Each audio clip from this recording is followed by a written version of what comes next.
Hello and welcome to the Private Capital Podcast. I'm Joe Riley, head of Circulus Group, a network for family offices based in Greenwich, Connecticut. Today's guest is David Salem of Hedgeye. David has had a remarkable career. He did his undergrad work at Middlebury, went to Harvard Business School where he sat next to Seth Klarman, then went to work with Jeremy Grantham at GMO where he became a partner. He started the Investment Fund for Foundations, a groundbreaking way for smaller endowments to benefit from professional investing and scale, and had David Swensen of the Yale Investment Office, Jack Meyer of the Harvard Management Company, and Seth Alexander of MIT, as well as many other talented investors on his board. He went on to advise George Soros on his personal money and worked for many years with Chuck Feeney, who famously gave away his entire multi-billion-dollar fortune. David's writings are voluminous and available online. He is currently working on a book about Peter Bernstein, the great author of Against the Gods, The Story of Risk. It was my great pleasure to talk to David Salem. This podcast is for educational and entertainment purposes only. Anything said by the guests or host should not be construed as legal or investment advice. Thanks for listening. So you have all these wonderful trick questions that you like to pose to people. I love these. Would you accept a 10% return for the next 5 years if you had a 25% drawdown or something like that? I don't have anything as clever as that, but I will put one to you. This is as bare bones as I can put it because it'll probably give us a nice foundation for our talk. If you were a CIO at a university endowment, you had $5 billion in T-bills. What's your next step? First step, if it's not already been taken, would be to sit down with the ultimate asset owner, which in that context would be the board of trustees. And I'd actually try to go even further and identify who within the board of trustees is really the key decision maker, who among the powers that really be has the least patience for unfavorable results. Then I would go to work. And if I could just say so with the utmost respect and affection, they're not trick questions. So the two questions that I pose, and if you want, I can go into 3 minutes. Okay, this is really near and dear to my heart. And it's been both fun and extremely productive to me professionally. So in many instances, happily, when I've had the opportunity to go and help, whether it's a sovereign wealth fund, a big DB plan, an endowment foundation, a big family office, where they've said, David, we know we're not doing things right. Can you help us go back to first principles and imagine we have a clean canvas? So the two questions that I pose are, the first one is how much is enough question, which is otherwise known as my real return swap question. And the second one is the drawdown question. And they're opposite sides of the same coin, or they should be. And when there's a glaring inconsistency between the two in any individual's answer to the two-part question, or when a group as a whole, an investment committee, a board of trustees comes back with an inconsistent answer, then I really have to roll my sleeves and go to work. So the real return swap question, otherwise known as how much is enough, say, hey, Joe, you're a billionaire, you're running a family office, you got staff. But if we were to swap the whole thing, you're 10 billion in my example, or you're 5 billion in the hypothetical you put to me, and you say, I'll swap it for a real return swap or contract. Just imagine it's an absolutely risk-free counterparty. Whoever you want to say, Bill Gates, Berkshire, whoever. It's just risk-free for purposes of our little intellectual exercise.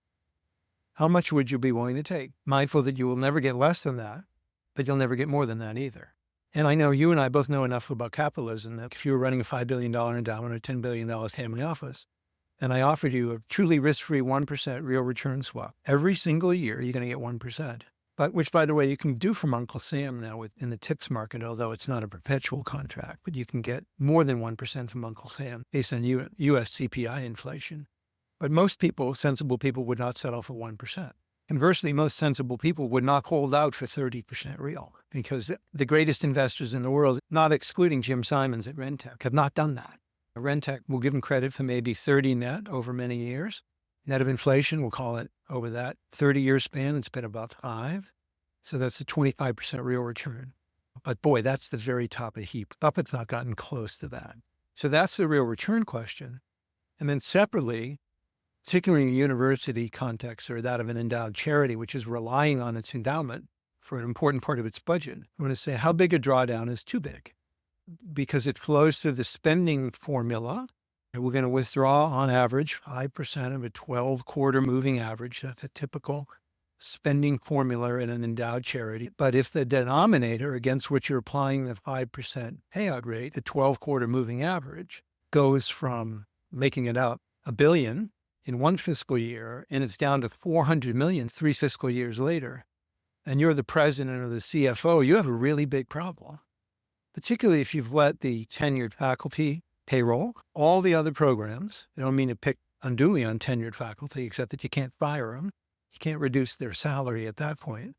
What do you do if you're relying on, say, the endowment transfer each year to offset 30% of your outlays, 30% of your budget, assuming the budget is balanced, and it goes down by, in my example, 60% over 3 fiscal years? That could subject the institution to more or less permanent harm.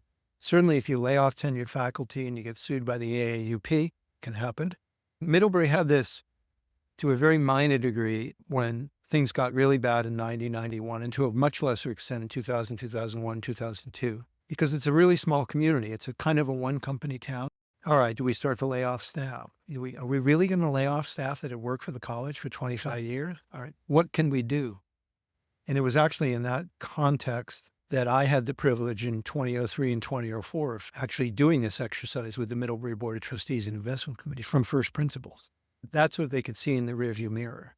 But when we started talking about drawdown and why it matters, it was very real and vital. They had a palpable, real sense of what it means to think about drawdown in the context of an endowed charity that is heavily reliant on endowment transfers.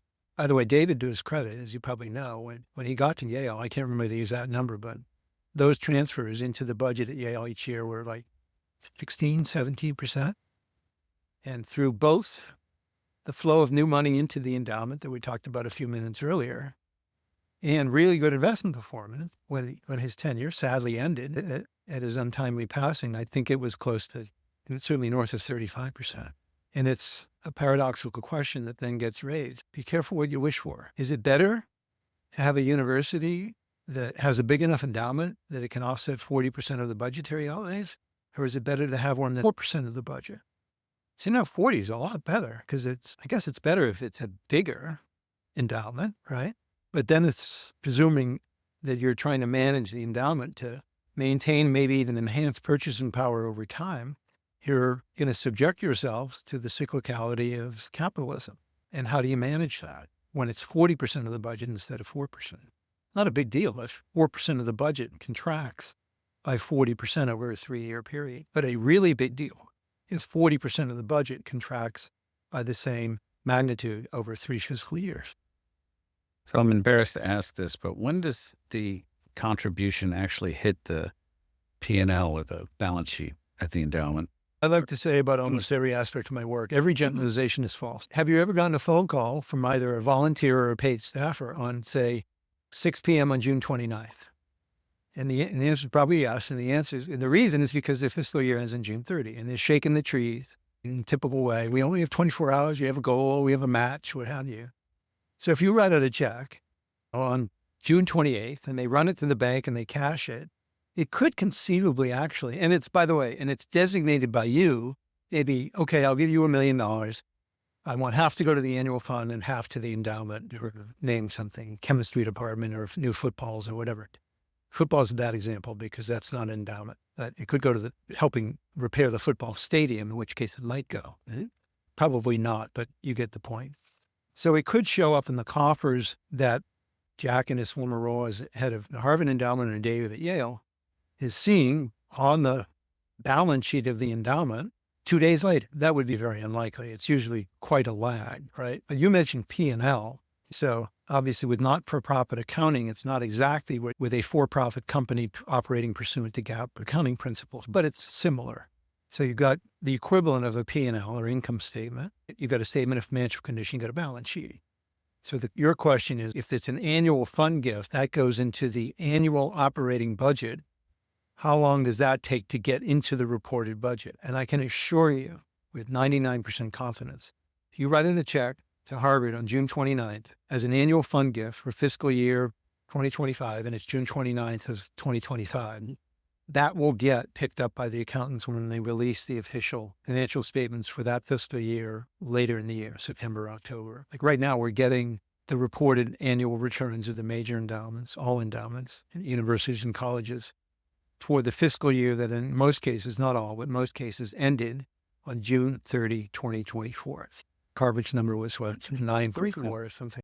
The reason I ask is because Swensen always said that if you gave me $1 billion, I couldn't put it to work right away. But this is why it's important to peel the onion a little bit and say, okay, back to the hypothetical that you put to me, David, if somebody gave you $5 billion, what would you do? And I said, I gave you this flowery language. Oh, I would check with the governance and who's the owner and what's the risk tolerance and all that. Okay, assume I've done all that and I've got like a nice, crisp, clear investment policy statement. And you know what mine looks like. It's a half page, is against a 12-page norm in the business. So you know what the parameters are. So let's assume we've done all that too. That's like right here. Okay, I'm paying you to actually get a good return on the $5 billion. What are you going to do? I can tell you what I would do these days, mindful that in the very long term, if it's that much money, at the very least, Joe, I would be open-minded to incurring a decent dollop of illiquidity. And we can go into what's the Yale model, what's the difference between the Yale model, the endowment model, what I call the Swensen model. But for purposes of concision right now, I would be open to having some of that capital, $5 billion in your example, ultimately deployed via private assets and private strategies with lockups and illiquidity. But I wouldn't rush to get there at all. So if I'm not rushing to get there, and I have a sensible investment policy statement, $5 billion is enough money that I would presume, without knowing for sure, that it's a perpetual fund. It's not, and by the way, one of the most interesting aspects and experiences I've ever had as an investment pro was working with Chuck Feeney and others at the Atlantic Foundation, where that was not the boundary condition, right? When I got the opportunity to do this exercise with Chuck and Harvey Dale and others starting in the late 90s, the explicit premise, inviolable, was that they would give away all the money by the end of calendar year 2016, and ended up slipping a little bit, but they did turn out the lights and gave away $9.5 billion over the course of Chuck's storied, legendary career as a philanthropist. That's not a perpetual fund exercise. Your $5 billion example was. So I would look around the world and say, okay, I've got a perpetual fund. I've got a sensible investment policy statement. Maybe it's got a 25% drawdown parameter. I've got maybe some liquidity constraints. I'd look around the world, and these days, if you want me to, I can talk about specific opportunities that I'd be pursuing. A lot of it is rooted in the work that I'm doing as head of our capital allocation team here. So like Japanese small caps. I know exactly what I would look for. I knew how I would hire an external manager. I probably shouldn't say who it is, but I would do that for sure. There are some other assets around the world right now. I would have nothing in China. I could go right into what I would and would not do in the current environment. Guess I'm wondering, what is a foundational allocation to you? Because as you get farther down the road, it starts to get more and more complicated. And of course, you get somewhat attached to certain positions, certain managers, and often you're inheriting a legacy portfolio from somebody that you have to unwind. Just to answer that specific question, and then maybe I can comment on some things that you said just prior to it, but the arguably correct way to do it, to put that money to work on behalf of a perpetual fund, is slowly. And that's mostly because capitalism works in a way where the opportunities are extremely lumpy and episodic. And you ought to give the benefit of the doubt. This is why cash, the strategic cash reserve. And in this $5 billion example, it could be $4.9 billion a year into it, presuming that the ultimate owner understands the virtue of inaction and patience. It's not sloth. It's not, oh, I have a $5 billion, so I got a nice base salary. I'll just play golf 250 days a year. And they won't really recognize and notice that I'm not really putting the money to work until like year 2 or 3. And then I'll finally go to work. I think that violates my ethical sensibilities. But wouldn't. And I mean, look at the Berkshire balance sheet right now. It's not a huge team. You've got some really savvy, experienced investment pros. What on earth are they sitting on? I think it's sending a signal about opportunities that are available. They might, if they were sitting in their own, Buffett and Ted and Todd and others that are involved with capital allocation say, look, David, it's obvious. Or David and Joe, we're not sure we're going to get us that pitch or pitches, but we're not seeing a lot of them right now. And we've worked really hard, in Buffett's case, for more than 65 years to, as my colleague Keith says, I've worked for a quarter century to earn the privilege of doing nothing. I've earned the patience. That said, I think there are some really compelling opportunities, even if the time horizon for management is extremely long. I do think there's real wisdom, Joe, though, in one aspect of your question, and you referenced sort of the opposite side of the coin, patience in a way.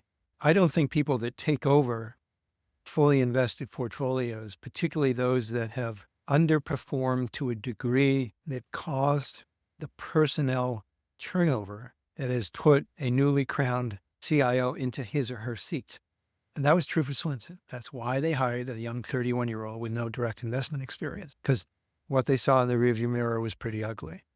But to inherit a portfolio, David did not inherit a portfolio that was highly illiquid, but his successor did. Now, I think his successor is probably generally pretty happy with what, in that case, he inherited. But that's not always the case. And so you need to think about, I think, if you're doing a really first-rate job as a CIO, particularly where it's not your money, right? It's somebody else, other people's money, OPM. Part of your job, your fiduciary duty, is to think about, okay, what happens if I get hit by a bus?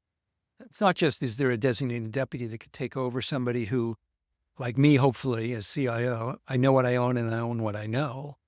Right? But it's unlikely that whoever, if tragically I were conjecturing I'm a CIO back in the seat, if I did get hit by a bus, is there a person or a reasonably small cadre of individuals, plural, that can do either individually as a group what I get paid to do every day, which is to know what I own and own what I know.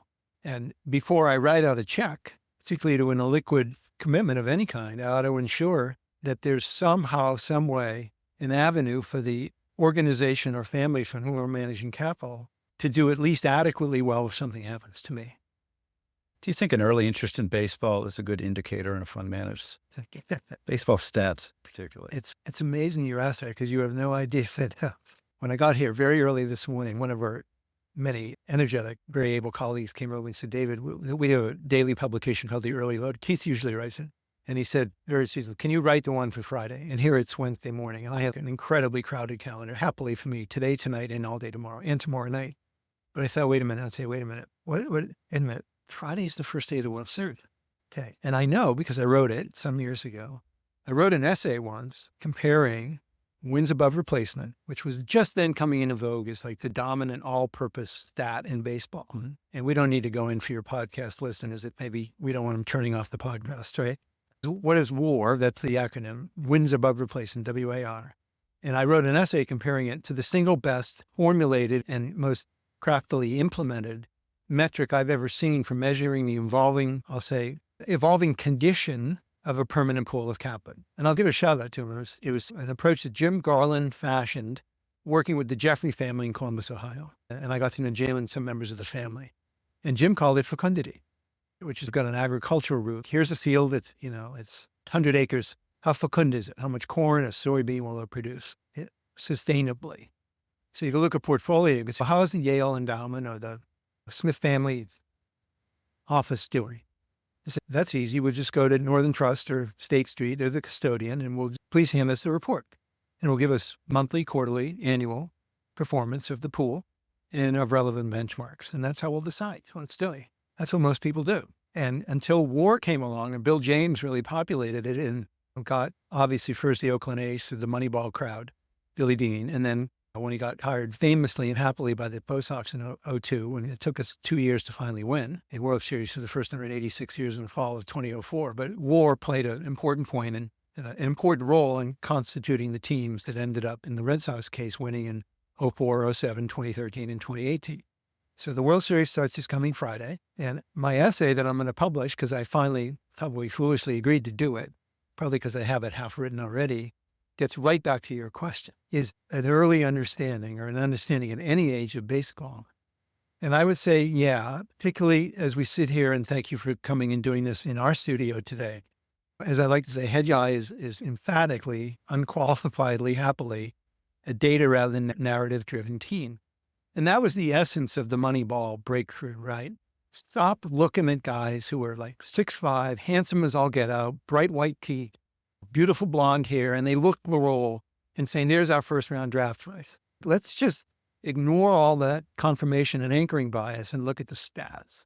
And I do think that understanding, that objectivity can be extremely helpful in an investment context in multiple respects, including but not limited to making you less subject to what can often be unhealthy narratives. You've mentioned a few times that Swensen had a difficult personality, and I've seen it mentioned in other venues. And I'm curious what you mean exactly, because I think it may contribute to his prowess as an investor. Yeah.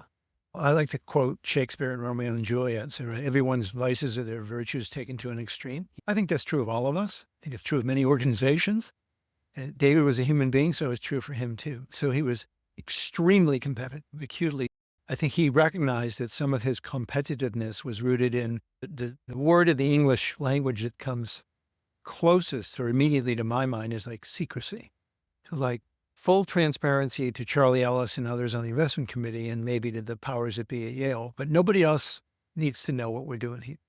At times, if you'd be in a room, and this was sometimes the case in the TIF Ford setting, where I'd go around there and say, let's talk about fill in the blank, absolute return oriented hedge fund or something even more specific. Let's talk about what's going on as the euro comes on stream in 1999 and currency markets generally. Jack, I know you think about this a lot. Go ahead. And he would share his views. And then maybe we go through 3 or 4 people, we get to David, and David says, I don't really have anything you contribute to it. And I know with certainty that you did. It's not a defect, not a bug. It's just an attribute.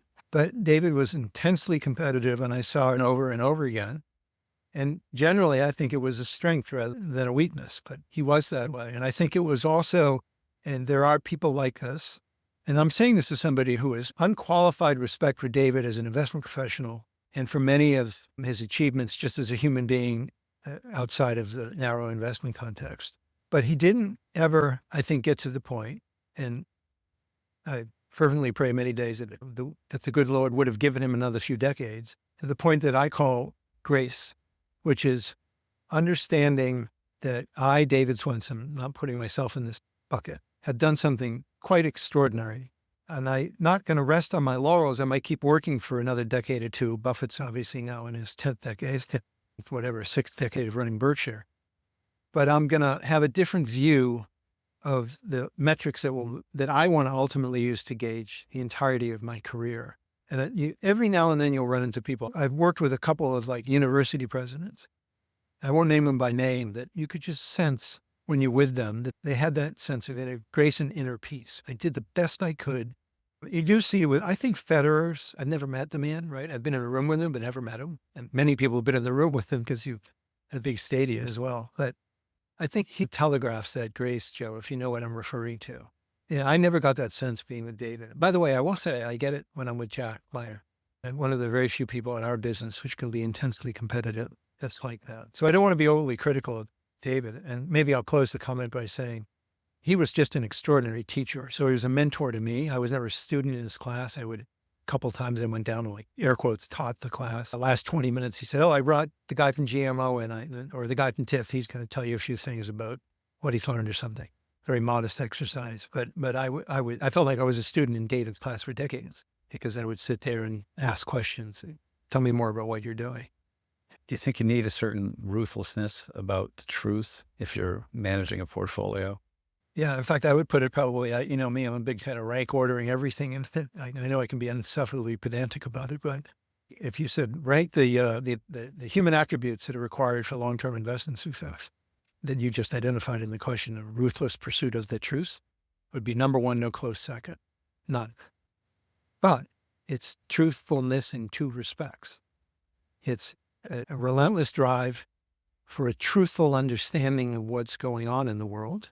And equally important, particularly if you're the boss, you're a CIO, you're the ultimate decision maker.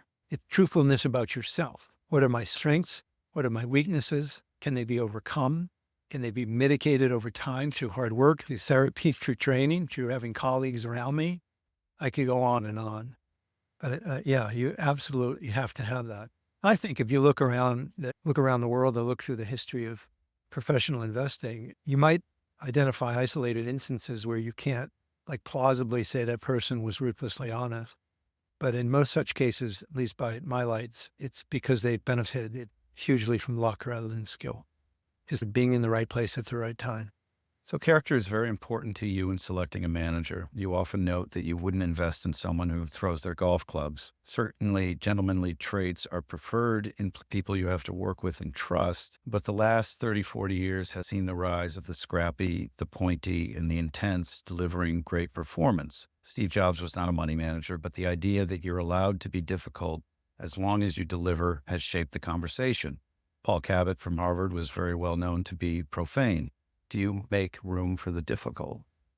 Yeah, I would hope that I make room for the difficult and for people that will occasionally engage in what we might call ungentlemanly, that would make that a gender neutral term, acts, but they cannot, in my framework, be those that I can immediately associate with what will likely be inopportune portfolio changes. That's where the throwing of the golf club is telegraphing in anger in an angry street that I would worry probabilistically with no certainty that the anger displayed on the golf course through the throwing of the club will ever manifest in the office and in managing portfolios. It might not. But everything I do is probabilistic.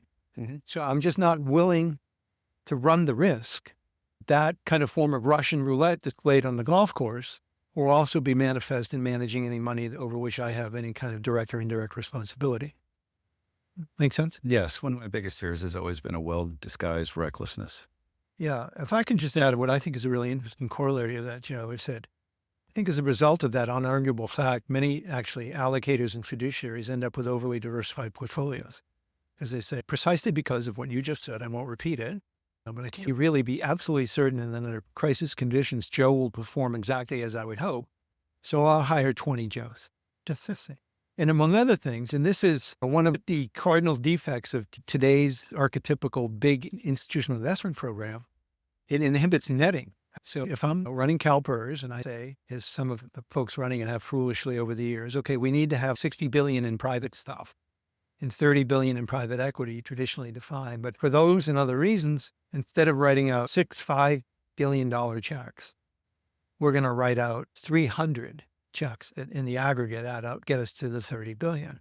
And the anti-netting is obvious. Okay, you do that. You're not going to be able to net all the losses, and there'll be many, against all the gains. Obviously, tautologically, if you put it all into one SMA, and you had any savvy at all negotiating with the manager of the SMA, so of course we're going to net all the losses against the gain. And maybe you actually be better off having one $30 billion private equity SMA than you would having 30 or 300 such managers. That's just one tiny, I like to call them dirty little secrets of institutional investing. People pay woefully insufficient attention to netting opportunities, or what I call anti-netting, where you break it up too much. It's obviously manifest in the hedge fund arena as well. I'm curious about the background and the founding of TIF. And what was that moment like that led you to think that was a good idea? I'll try to reduce it to as concise as I can. 2 factors. One, the unchanging and generally lamentable boundary condition governing the deployment of most endowed charities' assets, where because people sitting on the boards of trustees, and if they had one, an investment committee, were tautologically and generally for good reasons, fiduciaries. So they would want to do what? Meet on a quarterly basis in an environment where consensus necessarily came first, against the background of increasingly complex capital markets broadly defined, globalizing economies, and what became, and we still have it today, excess financialization of the whole system, with a lot of really greedy, sharp-elbowed, smart players wanting to transfer your wealth as a trustee or an investment committee member of an endowed charity into their pocket. So that was going on. As well, the parallel of the advent, with a lot of help from David and his book and others, of what are, I think, lamentably called alternative investments. These days, they're not alternative any longer, but they were back in the day. Anything other than traditional U.S. stocks, U.S. bonds, or U.S. cash. And so the complexity that introduced most of the strategies that are alternative are active, not passive. That's changing, but that was the case back when TIF was being considered. And then finally, you just had a lot of foundations, specifically both private and community, whose asset bases were small enough that they could neither attract really first-rate consulting talent or hire staffs on their own to deploy their capital in an efficient manner. So they were lacking essentially scale economies. So the insight, and I give Larry Landry, who was eventually the founding chair of the board of TIFF in his role as well, at the same time as CFO and executive VP of the MacArthur Foundation, for helping crystallize the ideas. I take a little bit of credit for that. And then Larry and others, including Jad, eventually David, made everything else happen. But it was, I've sometimes likened it when people ask me, it's like the wheel. Like, who invented the wheel? Pretty good idea. We don't need to reinvent it, but it's obvious. It's obvious that if you have 1 million endowed charities that are, as I just said, not at scale or in a governance context, not positioned and equipped to have their capital managed or to manage their own capital in an optimal manner, maybe we can give them some help. And that's what we did. That's what we did. So I'm sure you had a well thought out plan when you went into this, but how did it actually play out in the implementation? I love that question because I'm very fond of saying, I don't know of any enduringly successful enterprise that's ever been built out in accordance with its original plan. It's almost a tautology, right? Which has important implications for what do you want to see in a business plan. Right. Actually don't want to see a 300-page business plan because it tells you the people that put it together really don't understand how the game works. I'm not using game in a pejorative sense. We had a vision. We had an idea. We knew what the eligibility criteria would be. We knew that we were going to be, because we were going to have to charge for managing the money. Otherwise, how could we keep the lights on? I needed to earn a salary. Didn't need to earn a lot of money, but I had to attract and retain a good staff. So we knew we then had to think about securities laws and applicable tax laws. And I won't go into all the weeds on that, but there were a lot of hoops that we had to jump through to get not what I would describe in hindsight as optimally, or even at the time as optimally structured, but we had to get structured in a manner that would clear the unavoidable tax and security laws hoops that anyone would have had to jump through to commingle money from that many endowed charities and put it to work. Initially just in marketable securities, and that lent itself, as I said earlier, to what's called the 40 Act with daily redemption privileges. We could have gone what's called the interval fund route, which has become rather notorious these days with a lot of realty investment programs that I think people put a lot of money into. It's still there because they've gotten stuck through gating, through an interval fund construct. We decided not to do that. But pretty early on, after 2 or 3 years after our launch, with strictly marketable securities, with Swensen and Jack Meyer, other really talented CIOs around the table, it became pretty clear that we would be making a contribution to the sector generally, an independent sector, if we broaden the scope of the operations and set up carefully cost-efficient ways for those smaller endowed charities to put money into private equity, venture capital, carefully selected group of hedge funds, or we call it absolute return. And it worked. The timing was quite good. I would argue to you, Joe, by the way, that just about every market in which TIFF competed, TIFF was and remains essentially a not-for-profit investment cooperative managing money back in the day when I was there exclusively for not-for-profit endowed charities. But in both a business sense and in an investing sense, the level of play and the competition is like at a minimum in both respects, 10x what it was, even when I left TIFF, let alone when we started 20 years earlier. It's intensely competitive. It's overpopulated with both human and financial capital. It being both the business of managing other people's money and the effort to wring both sufficiently robust, systematic or beta-driven returns and then alpha from global capital market. Is that because of the rise of what we call the OCIO business? That's part of it. That's on the business side. Yeah. Or what are you talking about? Both that, the competition for who's going to manage everybody's money. The OCR industry, I think, Scarina does his annual survey with 110 firms, I think, on the latest list. And I don't know what the first one he did, but I know when we launched TIP, there were like 2. Common fund existed, but it was open only to institutions granting diplomas or degrees. And when we opened our doors, we were open to every endowed charity that wasn't eligible for common fund.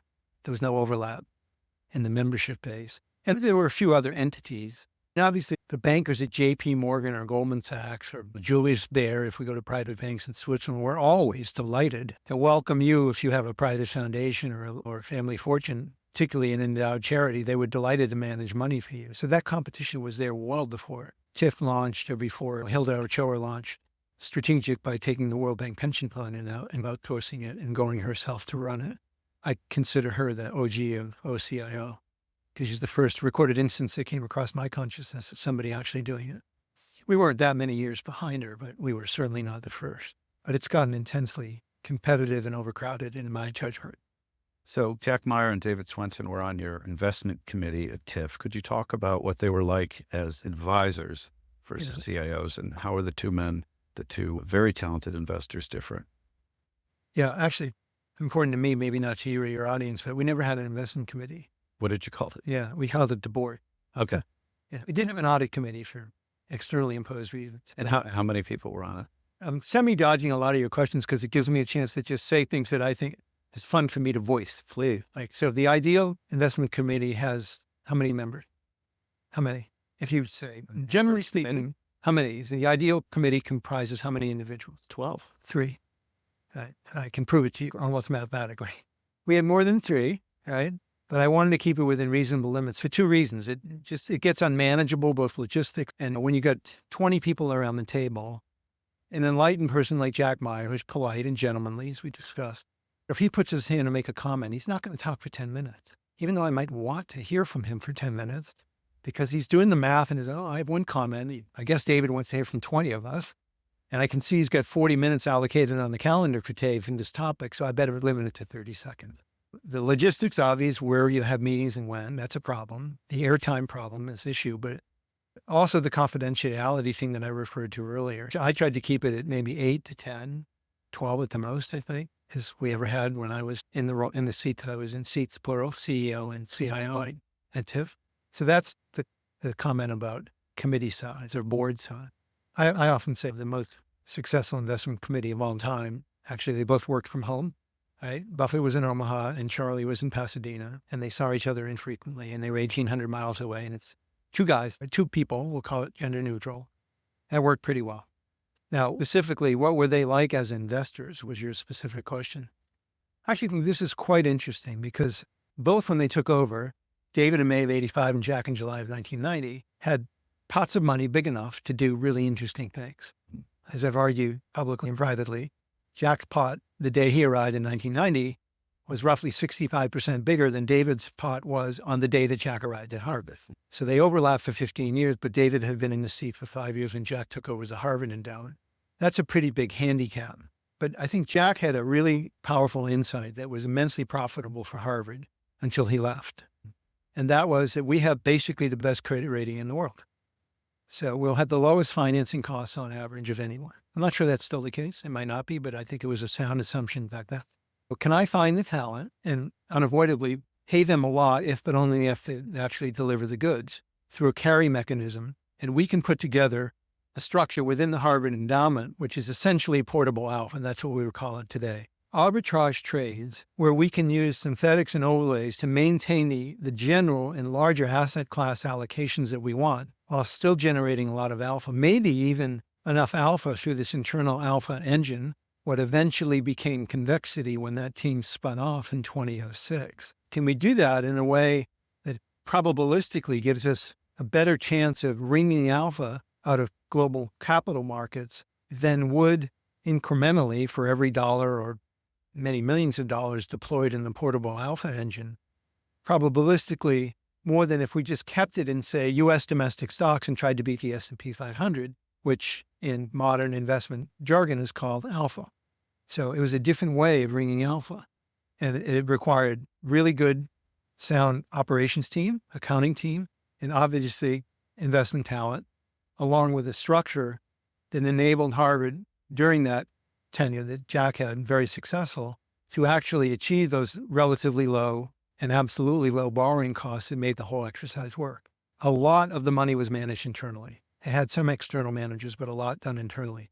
David's model was very much, I won't say the opposite, that would be the wrong adjective, but very different. Essentially, the only thing that got managed internally at Yale was what was called the full faith and credit portfolio, which was basically the deflation hedging portfolio of long-term high-quality, non-callable, hence U.S. Treasury bonds. And that was there for deflation hedging purposes.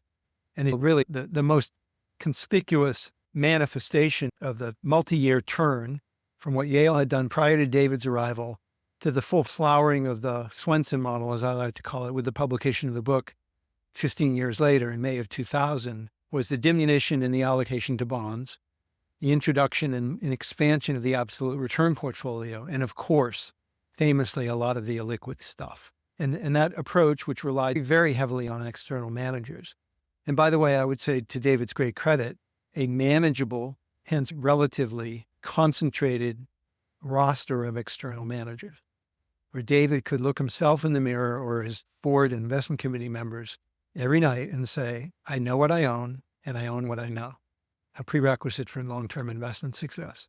And I could tell very favorable stories about, and on a few isolated instances, I was like physically present. In almost all cases, I was not, where there was some meeting where David would be in a locale. Maybe he was in Cambridge talking to a VC, and maybe I was there for part of the meeting. And then 2 weeks later, I'd say, I had to leave before you did. How did the meeting go?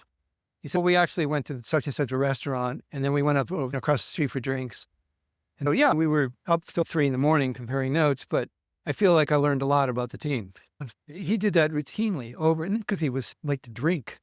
He did it because he was intensely competitive about delivering superior returns for Yale. So their approaches were very different. The personalities were very different, and they both worked, which I think is a very important lesson. How did they influence your decision? Did you have them in the back of your mind when you were making call at TIFF? All the time. Most directly, and I think manifestly through the building of both the AR program and the private investment program. I use private investments as a catch-all for private equity, traditionally defined what others will call buyouts, venture capital, and we did private realty too. And they were pretty large-scale programs. Started from scratch, obviously, with a lot of help from, among other people, David. And the help wasn't just, I think these should be the fees and terms, and the structure was like, okay, I think you should have Kleiner Perkins in the VC program. So I'm going to call the guys at Kleiner. If you can be there next Tuesday at 3:00, they'll talk to you. And he did that. And I remember memorably going out and getting almost literally on my knees with Mike Morris at Sequoia, begging for an allocation because David had set up the meeting, hoping Mike would make an exception to the general rule that we don't work with fund of funds.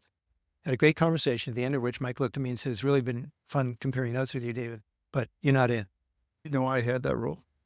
I think it was probably because he had a greater assurance working directly with endowed charities like Yale or others.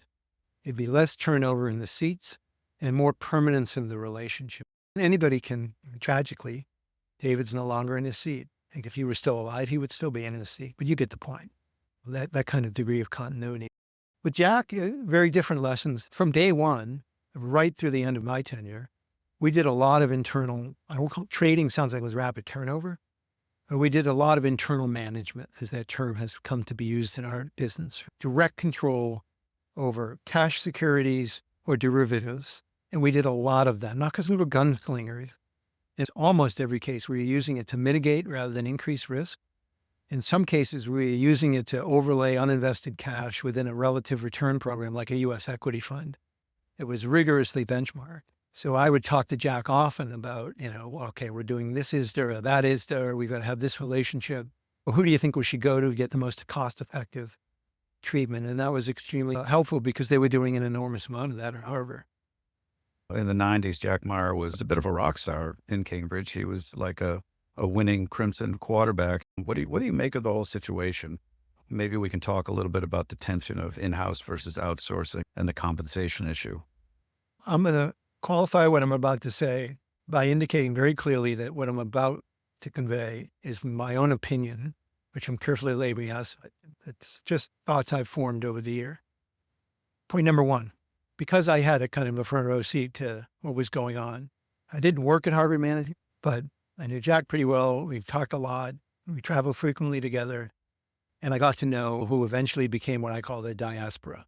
And those were the extremely talented individuals running sleeves within Harvard Management that eventually decided to leave and start their own firms, starting with John Jacobson with the establishment of Highfields and Mike Eisenstein when he went to Charles Bank, and Bob and Phil Atchison and Gross when they did Adage. I could go right on down the list, but I won't. But it's a long list of extremely talented people. Just before the diaspora commenced, we'll call it 96, 97, I remember thinking to myself and maybe verbalizing to Jack, and maybe I'm misremembering, and he said it to me, But as Jack, I think you have the best team that's ever been assembled in this business. Like, you proved the negative. Like, I've never been in the hallways for extended periods of GIC in Singapore or name your sovereign wealth fund or some elusive, secretive wealthy family's office. I don't know. But from what I've seen in my path through, at that point, almost 15 years of being in the business, you've got the best team ever assembled. And it was almost, Joe, at exactly the point at which it started, the diaspora commenced. You might say, why did it commence? One factor was very much beyond Jack's control, which is, of course, as Harvard University employees, they had to put on the $990 every year, exactly what the highest paid people were getting paid. And they were, to their credit, because they had very small base salaries and sufficiently robust but rigorous carry schemes, and those were becoming public information. So some of the folks who were in the diaspora eventually, that became my good friends. Dave Middleman, who co-founded Conduct City, was on the Middlebury board with me. Great guy, considered him a good friend, wonderful human being, and his salary was getting into the Boston Globe every year. And it was tough for Dave and Beth and explain to the kids what was going on. And you get that point too. So that became problematic. And then finally, I would put on the list, and this is all against the central kind of statement that I think Jack, over the entirety of his tenure, July 1, 1990 to, we'll call it 2006, did about as good a job as anyone could have done in that seat. And that's not just subjective, that's objective too. But it became eventually impossible to keep that golden goose going, the goose that was laying the golden eggs, for reasons related, I think, to what I would, in a spirit of candor, just call failed governance. I think folks across the river, and there is, I think, a physical separation, there still is. I think it was generally unwise to do it when they set up HMC in 1974 with help from Hunter Lewis and Jim Bailey, the co-founders of Cambridge Associates. Walter Cabot, the founding CEO, decided we need to be downtown. We need to have the separation. It's a kind of business-like, and we need to be down there. And I think that was a really big mistake. And David never did that, right? Because the office is in kind of downtown New Haven, but it's not physically separate. You can walk out of the Yale Investment Office today and not go very far and touch a Yale University academic building. I think Walter did that because he wanted to be near State Street. Maybe. Yeah. Maybe. Yeah. And people listening can Google the family ties between Walter Cabot and Paul Cabot and State. Well, State in a broader sense, Yeah. just all the investment managers were downtown. So it became very difficult and ultimately impossible for even someone as diplomatic, graceful, gentlemanly, articulate, thoughtful as Jack. I could list even more adjectives to hold that whole thing together. And eventually he left. That brings up a great question. I interviewed Casey Whalen on the podcast, and she said Swensen's superpower was governance. He kept everybody on the same page. Do you have any advice for folks running an endowment who have to deal with these sorts of compensation issues? Actually, the first piece of advice is going to sound almost cynical or skeptical, but it is make sure before you take the job that your ultimate boss or bosses, plural, are people you actually want to work for. Well, that, as I like to say, I do it in air quotes, and this is just audio recording, but that they get it. What is the it? They understand how managerial capitalism works. They understand how global capital markets work. They understand that everything in life is lumpy and episodic. They understand that to attract and retain the best professionals, you need to pay competitive salaries. I can go on and on. You got to interview. And the problem, I think, many CIOs who ultimately either they disappoint themselves or they disappoint the people for whom they're managing money, or they just generally have an unpleasant experience, is because the allure of, oh, I've been invited and offered the role as a CIO of fill in a famous university or another investment program laden with stature. They go, oh, yeah, but I can make it work. So that's job number one. And that's a prerequisite before you take the job. And then number two, and I could probably stop at number two, is just once you're in the seat, don't just communicate, but over-communicate. Now, but of course, over-communicating presupposes that you got somebody with whom you're communicating. And I love to point to Charlie because Charlie Ellis, I really like Charlie. I had great respect for him. And I know, because I saw some of it and I heard about it from both Charlie and David, they spent an enormous amount of time together while Charlie was chairing that investment committee, like magnitudes more than the typical investment committee chair. Partly because David had the opportunity to communicate what was going on. In case something went wrong, he knew Charlie had his back. Partly because Charlie's really smart and knows a lot about investing. Charlie, what if we were to do this? You think it would make sense? Is there any way you would refine what we were doing? So communication is all important. I mean, you can obviously talk till the cows come home about the importance of communicating internally and making sure everybody on the team understands what's going on and all that stuff. And I think David was especially good at that.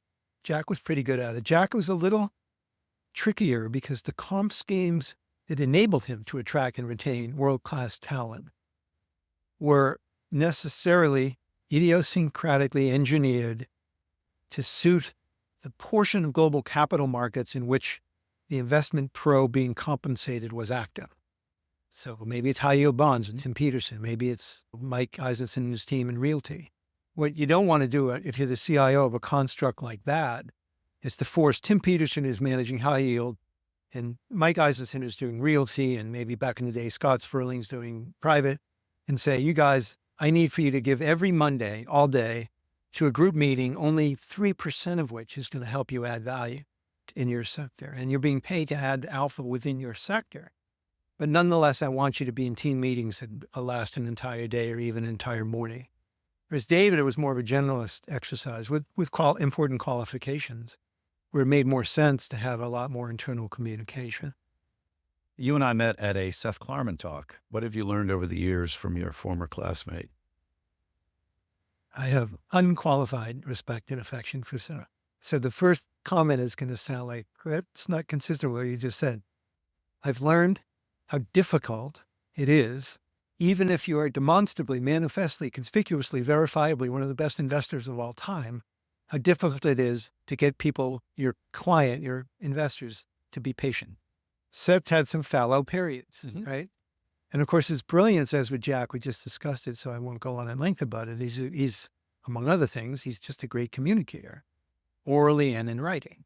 His letters, originally the book, Margin of Safety, right, which he published. Some people would be surprised at how young a pup he was when he published that. And I believe 1990 was the year. It had been even earlier, maybe 1987. So I've, from an observation, the acute difficulty of maintaining that patience, where unlike his friend, not my friend, I've never met Mr. Buffett. I did spend some time with Charlie Munger before he passed away, but never Mr. Buffett. But I understand they have a lot of respect for each other. But of course, Buffett's had the extraordinary advantage of having permanently locked up capital since the day Berkshire became what it was, since he took control of it in 1964. And Seth, however infrequent the redemption windows are at Baupost, there are nonetheless redemption windows. And so he's had to deal with.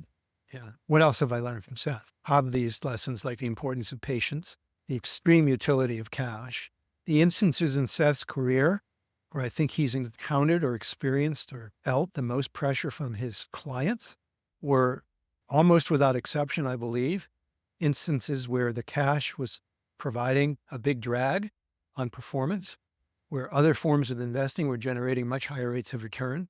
And Seth had to defend to his clients, to his team, and maybe a bit to himself in the mirror every morning, this is why we have this much cash. Yes, it's a drag, but we're doing it because we want to be ready to pounce when pouncing is opportune, as he did with Lehman. I've never seen a reliable, verifiable tally of the absolute gains that Baupost made on behalf of itself and its clients from all the Lehman-related exercises. But it was a lot of money.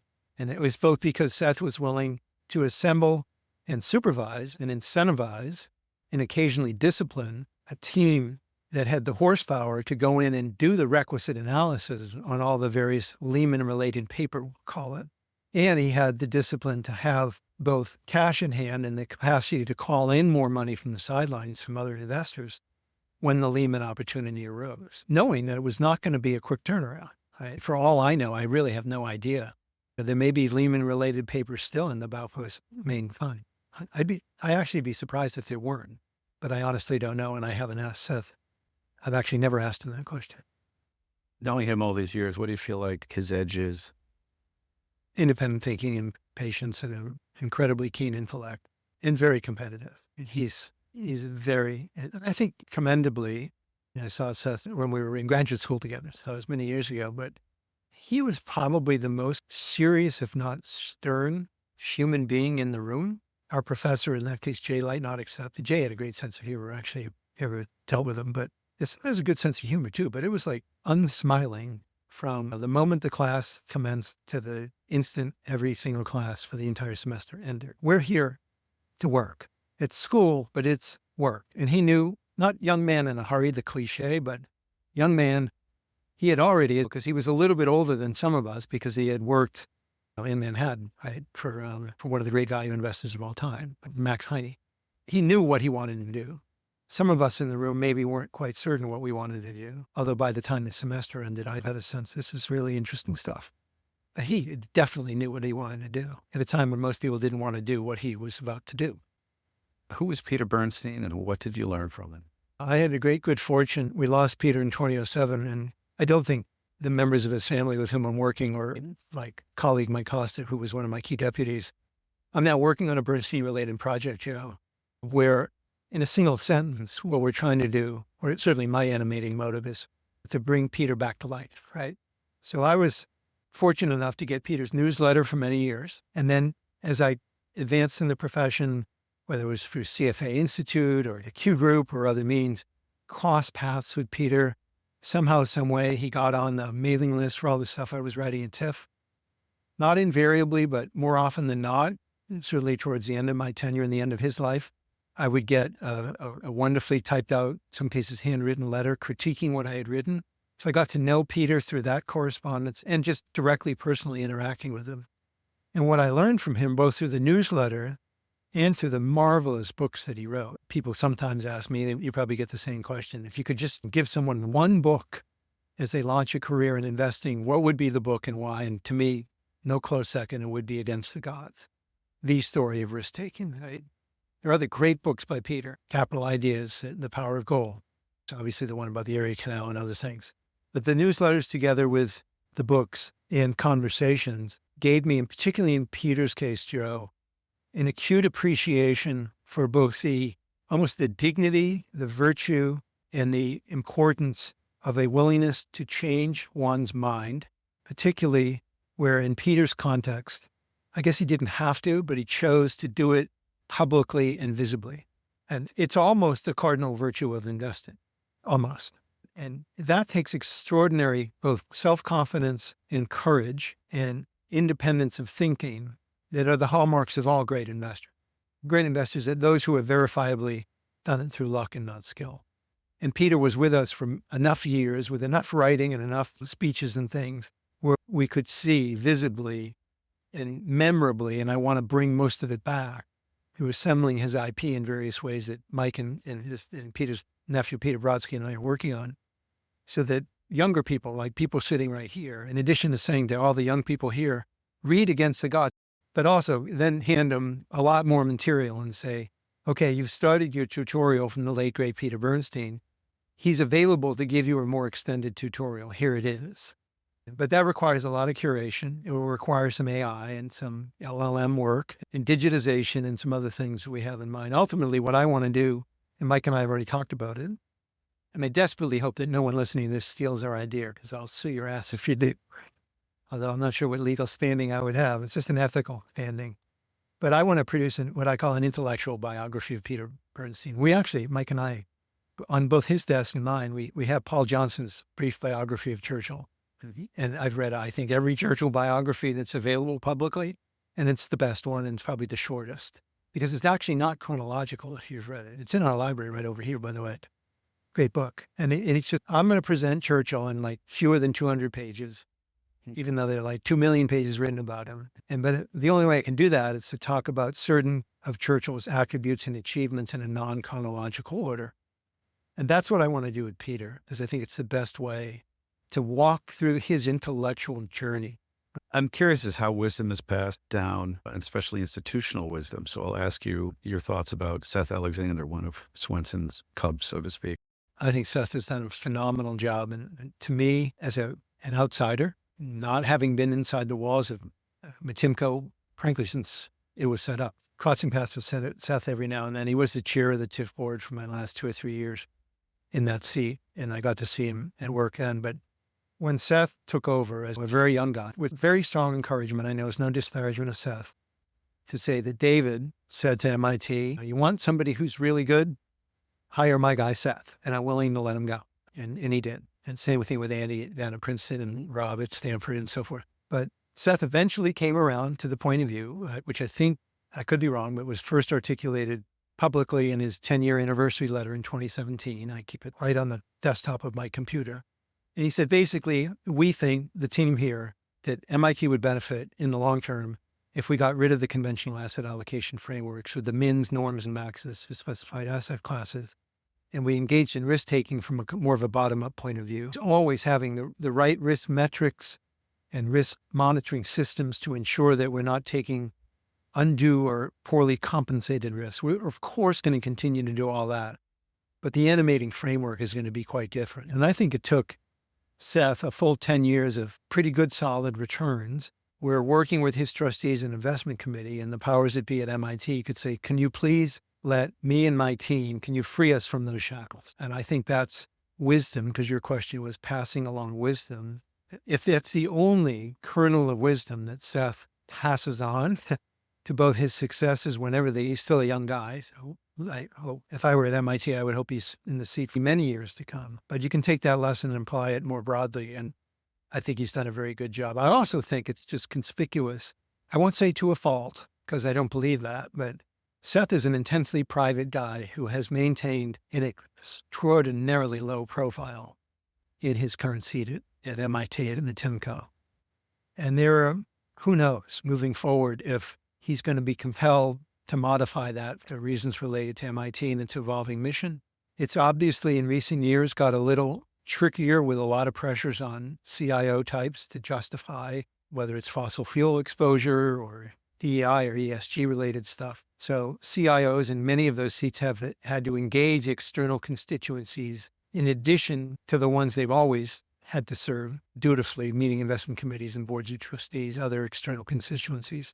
And without naming names, I think some people in those seats have done a conspicuously good job at it, and some have done a really bad job on it. And the ones that have done a really bad job at it are, in some cases, maybe even most cases, it's because the presidents of those institutions or the people that are really dominating the boards of trustees are not giving them the steel they need in their backbones to say, we have a very clear mission here in managing the money. Here are the metrics. It's up to the board of trustees to modify the metrics, but unless and until they do, we're going to focus on the management of the portfolio, and you need to accept that. I think the boards of trustees could have done a better job.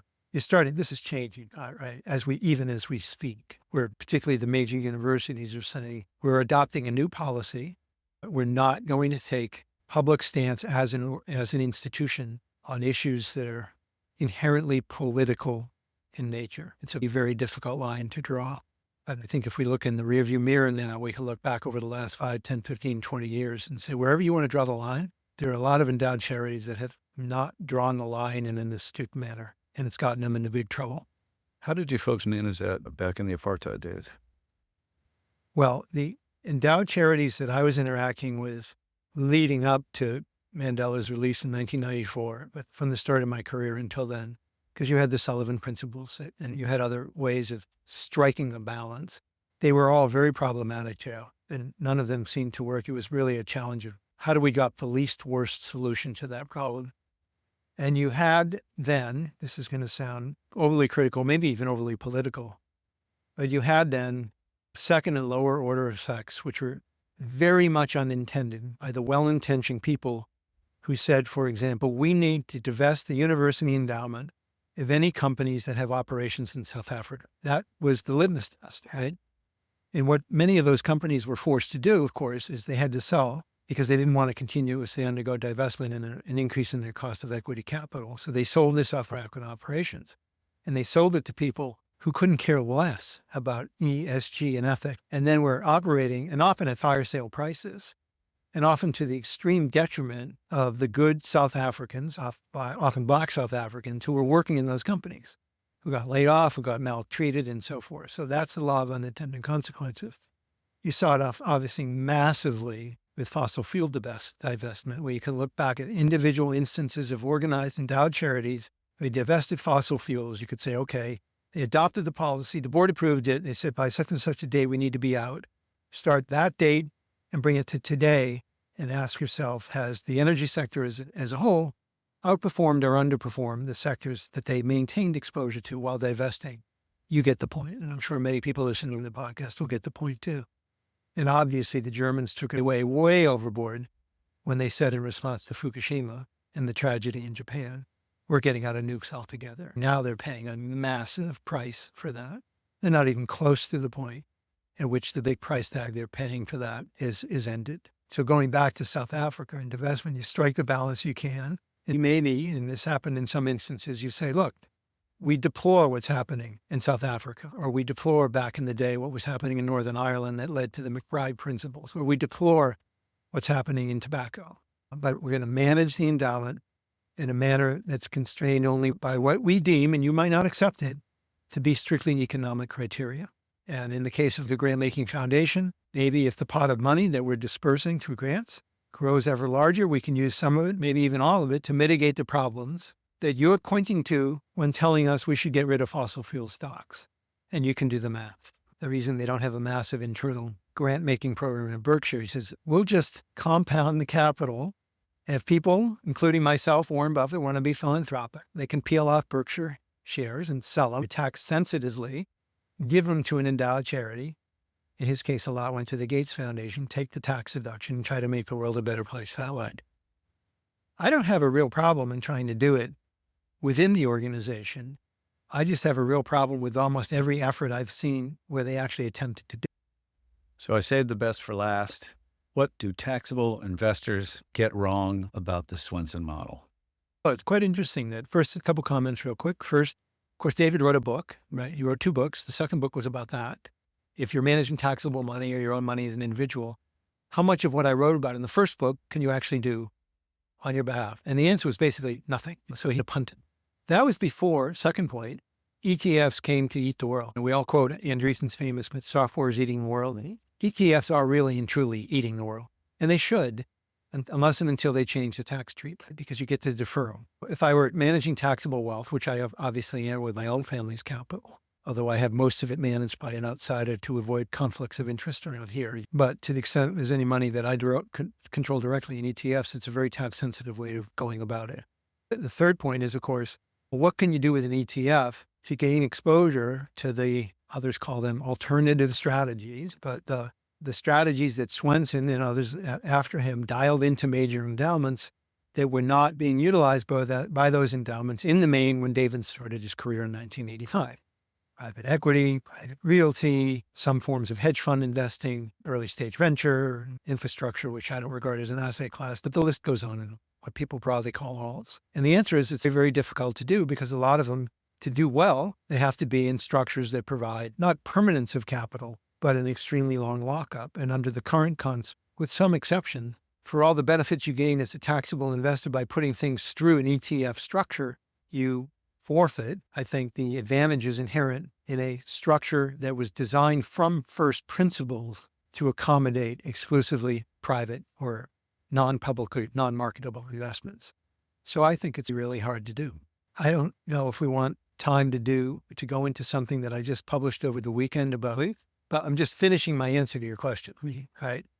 Because the question was one that I've posed biannually, as you probably know, Joe, to my part of my Rolodex of accomplished investment pros. I've done it biannually since TIF launch. And the question is, in essence, imagine you're starting your investment career. Tomorrow, it's going to run 25 years. You're going to have a finite amount of capital tomorrow. You can deploy it over the next 25 years, however you want. You manage it all yourself. You can hire 1,000 people. It doesn't matter. The only metric we're going to measure you against, there'll be no measurement of interim volatility of any kind. We are going to withdraw 5% a year just to simulate an endowment exercise, or even a family living off of its invested capital. Subject to all those boundary conditions, I had just one simple question for you, Joe. How much money do you want to start with? So I call it my optimal asset size question. And the responses, which I wrote up over the weekend, and I'll just say, if your listeners really want to see the memo, send an email to Joe and he'll forward it to me, and I'll decide whether I should send you the memo with a big bias towards doing so. Okay. But the answers are a wide range of answers, but the specific reason in wrapping up here that I'm mentioning it is that some of the most creative answers I get and got recently when I did it, this year's edition is a biannual survey, point to, for that time horizon, extremely concentrated portfolios consistent with the principle I've sounded at least twice in this conversation. Know what you own and own what you know. Like, why wouldn't you, if you could, put it into one private company or a very limited number of companies that can be public as well as private, get adequate diversification away from that with low-cost ETFs, and it gives you a fighting chance of doing really well, provided that you both know what you own and own what you know.